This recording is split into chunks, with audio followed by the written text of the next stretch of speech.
I'm Professor Stephen Coleman, and I've spent many years researching and writing about political communication. I'm interested in how politicians speak to us, how we speak to them, and what we think of each other. In this podcast series, we'll explore how politicians use language to influence us. We'll look at the tricks and techniques they use, and we'll chat to some of the world's best-known scholars. In this episode, we explore how people judge political voices. And we're joined by Dr. Tom Wright, reader in Rhetoric at the University of Sussex and principal investigator on the groundbreaking Speaking Citizens research project. His backbenchers say it's embarrassing, your words. Is everything okay, Prime Minister? Prime Minister! Well, Mr. Speaker, I tell you what's not working. It's that line of attack. You turn if you want to. The lady's not for turning. And I want you all to know that we are fighting the fake news. It's fake, phony, fake. The Sound of Politics with Professor Stephen Coleman. Listen to my voice. I mean, really listen to it, to the breaths that punctuate it, to its tone, its texture, its pitch, its pace. Don't just listen to what I say, listen to how I say it. Don't just listen to how I say it, but what it tells you about the person it's coming from. Voices are more than neutral transmission machines. It is through our voices that we assert who we are, and it's from the voices of others that we feel secure in making judgments. In few contexts is this more the case than when we make judgments about who to trust politically. I want today to ask the question, are there certain voices that inspire political trust, admiration, or even adoration? And if so, how? Can people be seduced by listening to a political speech? Well, seduction is not the first thing that comes to mind when we listen to many of the people who purport to lead us. Given that we have the lowest uptake of organic farming in Europe, this is extremely worrying. We should be encouraging organics, not jeopardising them with secret GM field trials. The explanatory memorandum refers to upcoming wider reform, but provides no information on what the government plans are for this wider reform. Nor does it provide any guidance, which is alleged to come from ACRE shortly. But there is evidence to suggest that simply by hearing the first few milliseconds of a person's voice, many of us make tacit decisions about whether its user is trustworthy. There's been some research on this. According to perception studies, the highness or lowness of a speaker's voice pitch often correlates with voters' beliefs about a candidate's strength, dominance, attractiveness, and emotional stability. Voters seem to prefer candidates with lower-pitched voices, which is probably the reason that Margaret Thatcher lowered her own voice in an effort to perform a more dominant and self-assured style of leadership. Here she is, before and after the pitch change. I've been so busy that I haven't had really much time to think about it. After all, I know I'm still only me, and so do my family. But I'm very much aware of the responsibilities and a little bit apprehensive. Who wouldn't be when you think of the names that I follow? Let me answer that very deeply, because I feel very strongly about it. The greatest divisions this nation has ever seen were the conflicts of trade unions towards the end of a Labour government. That was Margaret Thatcher telling you that very deeply. There's clearly a gendered element to the voice pitch findings. The male larynx is enlarged by testosterone, and that enlargement is a source of pitch deepness. So perhaps this merely tells us that in patriarchal cultures like ours, voices that sound more typically masculine are trusted more than feminine ones. What we're looking at here in these studies of pitch is a crude correlation which tells us much more about cultural norms than fitness to govern. However, while we might regard pitch prejudices as unreliable, They do tell us something real about the cultural elements of trust in contemporary culture. Rather less crudely empiricist is another strand of the voice trust research literature, which seeks to explore political voice through what Max Weber called charisma. Weber defined charisma as, I quote, a certain quality of an individual personality by virtue of which he is considered extraordinary and treated as endowed with supernatural, superhuman or exceptional powers or qualities. Well, of course, the difficulty here lies in the open-ended combination of subjectively perceived traits that may or may not constitute charismatic voices. It's all rather metaphysical. The closest that studies of political charisma have come to anything that can be assessed empirically is when they've attempted to identify the elements of charismatic performance.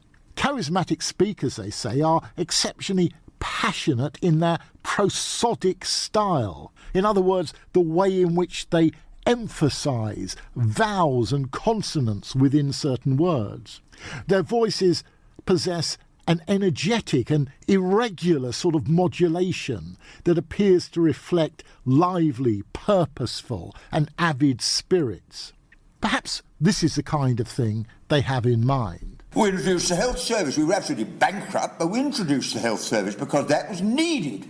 And we introduced the beginnings of the welfare state and so on. It wasn't perfect, God knows it wasn't perfect. But you see, what that came out, and Lindsay made the point in her speech, the recognition that in wartime there are no economic arguments at all. I've never heard a general say, I can't bomb Baghdad this month because I've exceeded my budget.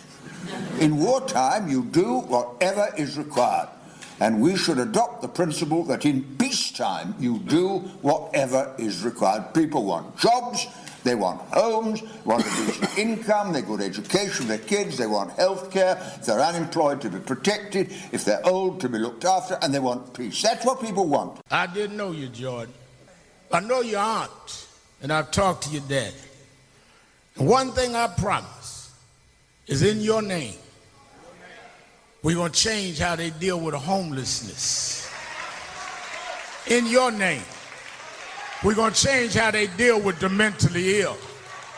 In your name, we're going to change services in this city.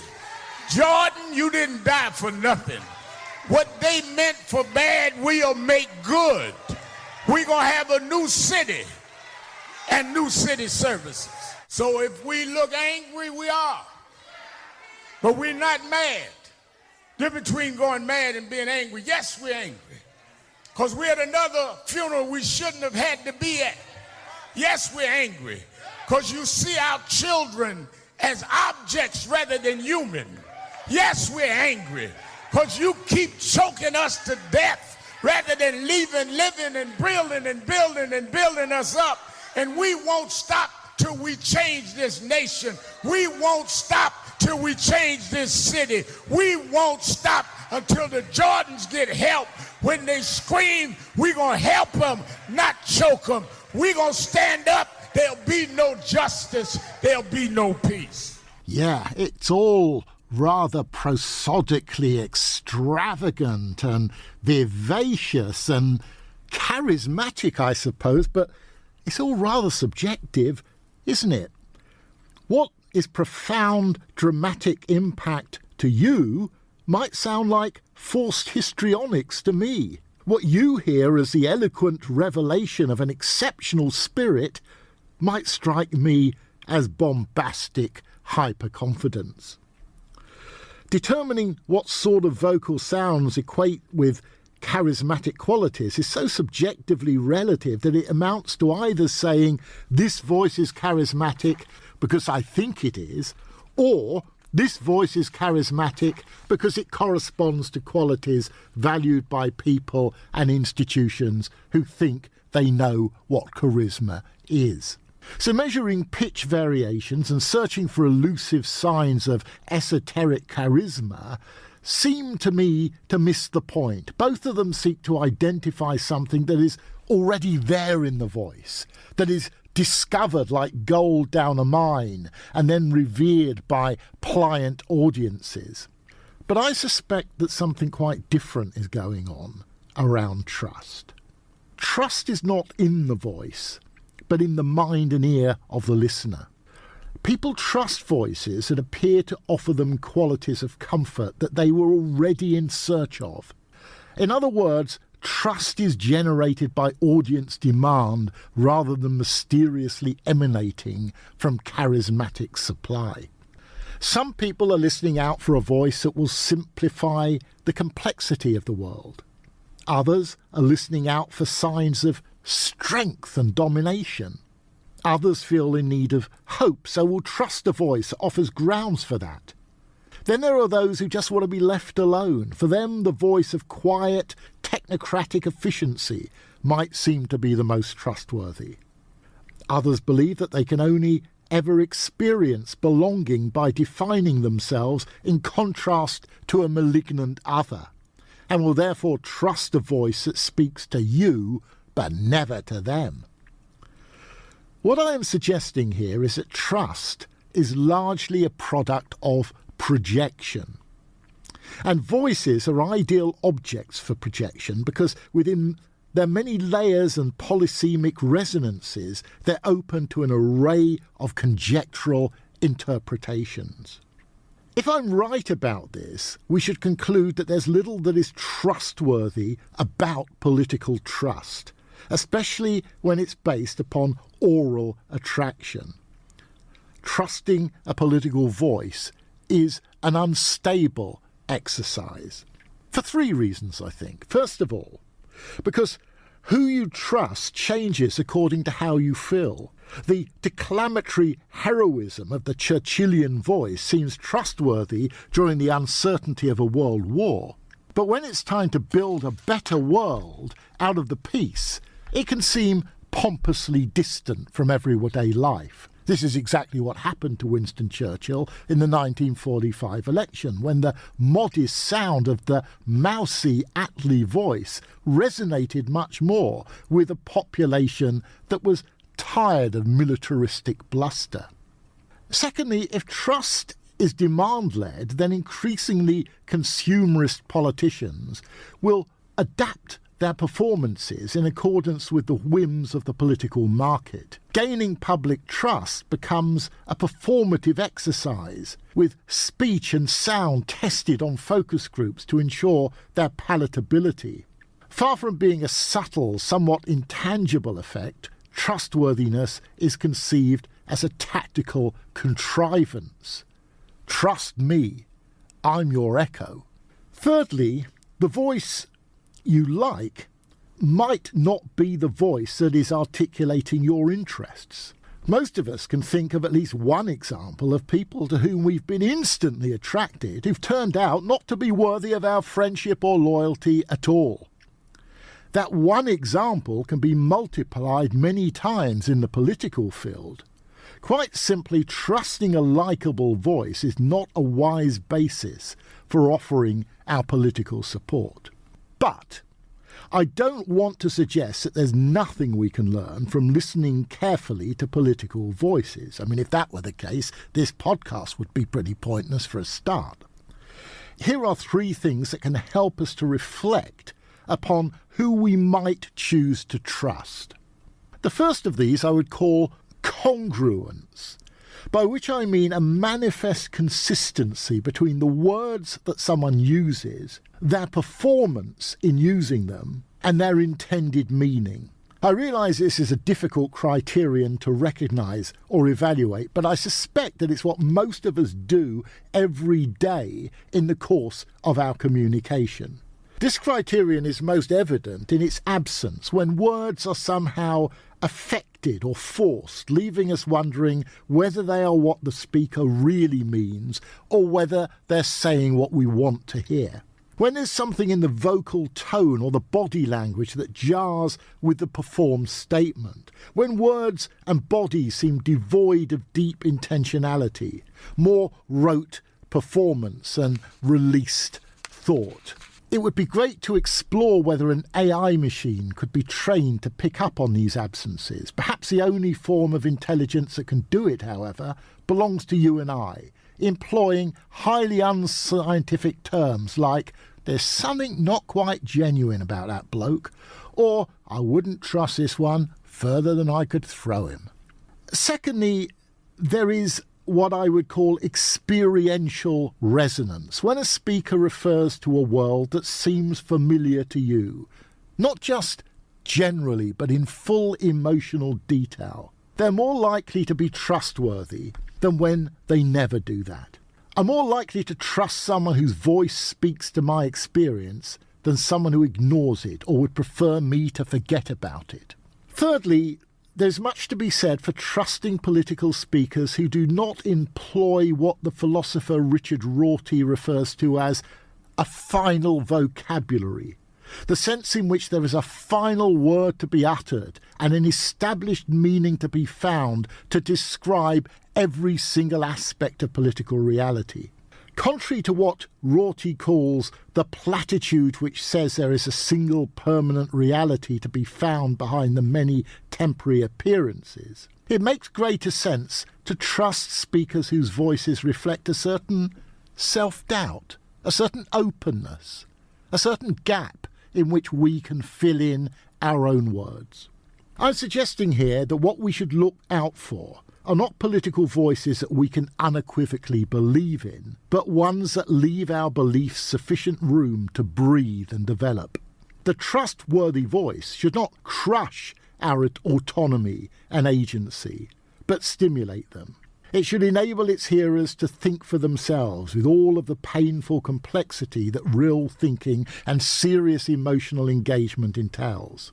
But even after all that, there remains an elusive, evanescent quality that we encounter from time to time in a voice that makes us prick up our ears and feel an urge to lean towards its gravitational pull.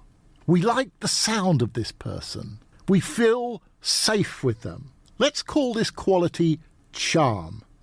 Now, that's far too complicated a concept for someone like me to handle. So it's time to bring in today's interviewee, Dr. Tom Wright from Sussex University, who knows a charming voice when he hears one. Well, Tom, let me start off with an easy question. What exactly is political charisma? I think you're a social scientist, Stephen, and I think it's one of the most successful pieces of social science rhetoric of all time. I think it's one of the only times that you will find people in public, in the pub, in the park, on the football terrace, using a piece of jargon which has come from the discipline which you, broadly speaking, come from. And people are using it to describe an unmistakable but very hard to describe power or experience that they feel in the presence of a leader, someone who is representing a group of people that seems to have a magic supernatural power behind them. It comes from the ancient Greek word charis, which is denoting someone who's blessed with the gift of grace. And political charisma, I think, to this day, is one of the surefire ways that you can tell that someone has given up on finding something worthwhile to say about a politician, because it's a meaningless phrase. It's a phrase that people use as a way of gesturing to the ineffable, to something that everyone understands and everyone can say that they've experienced, but no one can quite describe. And as you can tell, Stephen, that's why I'm having trouble describing it here, because I don't really think it exists. I think it exists as a piece of rhetoric. I think it exists as a sleight of hand that people use when they're analysing a person or a situation, and they're trying not to analyse the deeper forces at work. I could almost have guessed that the one thing social scientists could offer the world is a way of not talking about something important. So that clears that up. But Tom, are there ways in which we can detect this amorphous and somewhat bewildering phenomenon of charisma in people's voices? Is there something about the voice that sets off, that triggers some of these assumptions about something magical and poetic? It's a very interesting question. So I've been reading or rereading Ian Kershaw's biography of Hitler recently, and there is a fascinating chapter in there where observers talk about the special effects of Adolf Hitler's voice in Munich in the early 1910s, when he's beginning to develop as a galvanizer, as a rabble-rouser, as a mob orator. And the constant description that people come back to is of an idea of flow and something flowing from the crowd through the speaker. It's this coming back to that idea of grace. It's people wanting to describe how an emotion has captured an individual almost in the same way that you would experience through evangelical religion. And in the case of Hitler, it's the heightened emotion, it's the heightened forcefulness of the speech, but it's also the ability to express yourself with remarkable concision and clarity and certainty. So I think often what people are responding to in charismatic individuals are seemingly certain points of view that are expressed through extremely terse, direct forms of vocal utterance. That there is a certain rhythm, there's a certain cadence which can reassure, which can come across as authoritative. That one of the reasons people can be skeptical about charisma is that these things can be learnt. These tics, these traits, these habits of oratory or the manipulation of the vocal cords are eminently learnable. And there is an entire industry surrounding charisma training. And it seems to be about delivery with certainty, with emotion, with a kind of clarity that seems to transcend the ordinary hesitancy that the audience might be feeling. So that's one of the ways that I would say that it can be that people identify it in individuals that they think of as charismatic. Is it simplistic then to say that we should simply be suspicious of those people who are referred to as charismatic? Should we be on the lookout for the fact that they've either learned this somewhere or that they've acquired it as part of some kind of cunning?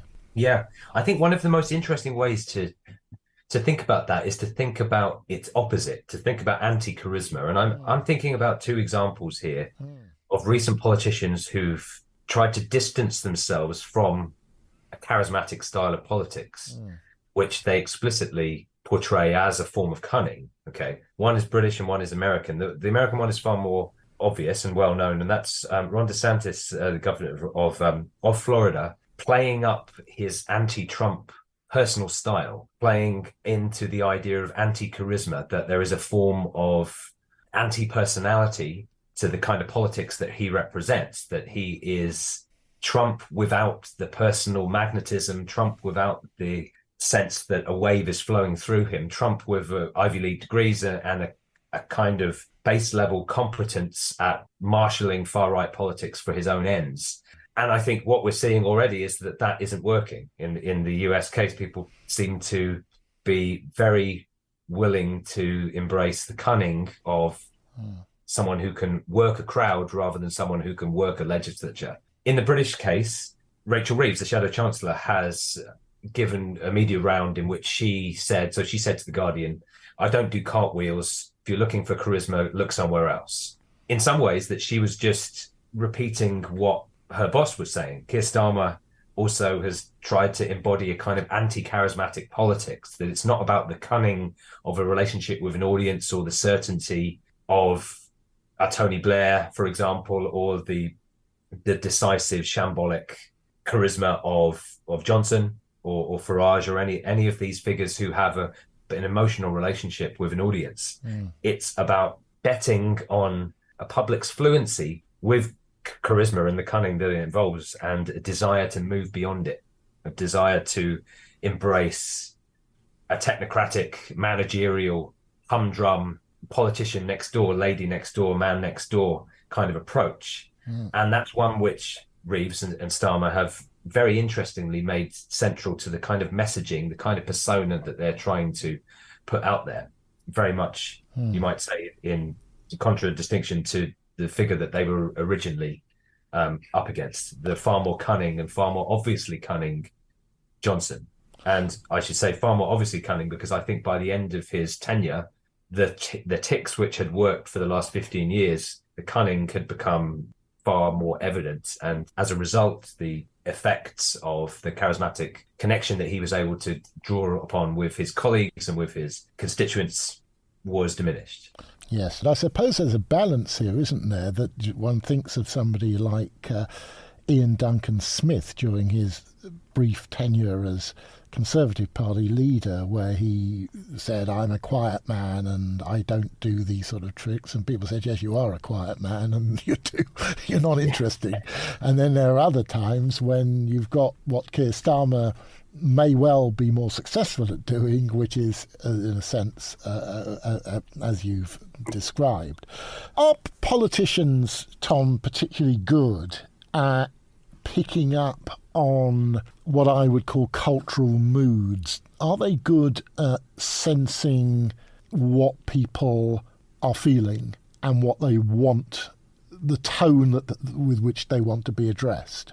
Well, that's certainly what the phrase charisma is often being used to describe, someone who's surfing a wave of public emotion or mood, or is sensing the right position or the right action that needs to take place at a particular time. And that's why I think we find charisma, as it's coined by Max Weber, but also as it's constantly applied, it's applied to rogues, to outsiders, people who are beyond institutions, who are anti-institution, and who are reading public moods that are often at times of resistance to orthodoxy, resistance to the status quo, resistance to received solutions and tried and tested political programs. And they're often the people that get described as charismatic, that the charismatic politics is about reading the room. It's about reading the electorate and knowing the ways in which to draw upon your own kind of work, how voters talk about politics. It's often the charismatic connection. Those who are described as politically charismatic are those who seem to be speaking for the crowd in ways that other politicians aren't. But empirically, is there any evidence? I mean, is there any evidence, for example, that politicians are better at reading the room, so to speak, than taxi drivers or greengrocers? I mean, one of the ways of reading what happens to charisma is to say that it can't exist in a world of focus groups. How can you possibly? How can the two things, the need for someone who can read a room and the ability to, in the age of big data and mass focus grouped political positioning, how can those two things exist? And I think you're right that there is no reason to assume that a politician is the only individual who can read a public mood. And that's why I think you might shift the focus towards charisma as not a subset, but a side effect of and corollary of celebrity. You know, if Boris Johnson is reading a mood, he's reading a mood as a journalist and a performer or an entertainer, in the same way that other public figures in British life who might be said to have a charismatic hold over groups of people are often coming not from within politics, but at one remove from culture, or in previous ages from religious traditions, messianic traditions, or from activist politics, where there is a greater appetite and greater opportunity for more direct forms of communication and the ability to transcend. It makes me think of one other question, which is whether, and you've already spoken about anti-charisma or non-charisma, the absence of charisma, might it be the case that that's what we should all want, that's what we should all want from politicians? The quiet, the inoffensive, the guy who's not very good at telling stories and jokes, the person who, you might well expect to be going on the kind of holiday that's not quite as exciting as a holiday you'd like to go on yourself. Maybe the politician who just gets on with all of the stuff that none of us have got time to do is exactly what we need, and leave us to have our own adventures in emotional exuberance. What do you reckon? Well, I'm a historian of ideas, and this idea is I can't help but be drawn back to where this idea comes from and the need which it filled at the time. And it comes from Max Weber, who was one of the most insightful analysts of what he called the vocation of politics over the last 150 years. And he was also one of the key thinkers and one of the people who's laid out most clearly what is at stake in what you're describing, which is a bureaucratized politics, the politics of the quiet man, of the spreadsheet, of the algorithm, of the carefully planned out, non-paradigm shifting managerial approach. And the reason that he coined the concept of charisma, because he saw that there was something lacking, and that there was a threshold which couldn't be passed by a certain type of political personality, that a certain type of political solution could only be achieved when a charismatic connection with an audience could be achieved that asked them to do things that they didn't want to do. A quiet man might not be able to do that, whereas the religiosity of a Blair or the carnivalesque ribaldry of a Johnson might be able to bring an audience in a direction that they wouldn't think that they would want to go in.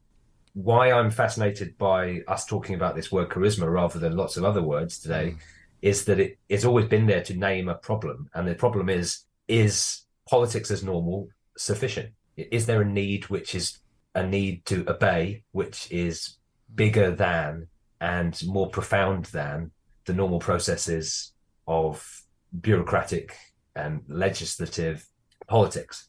And the answer seems to be, if we're still using this word and we still find it so useful, that we all on some level tacitly recognize, or at least fear, that it's true, that in the absence of charisma, things can't get done.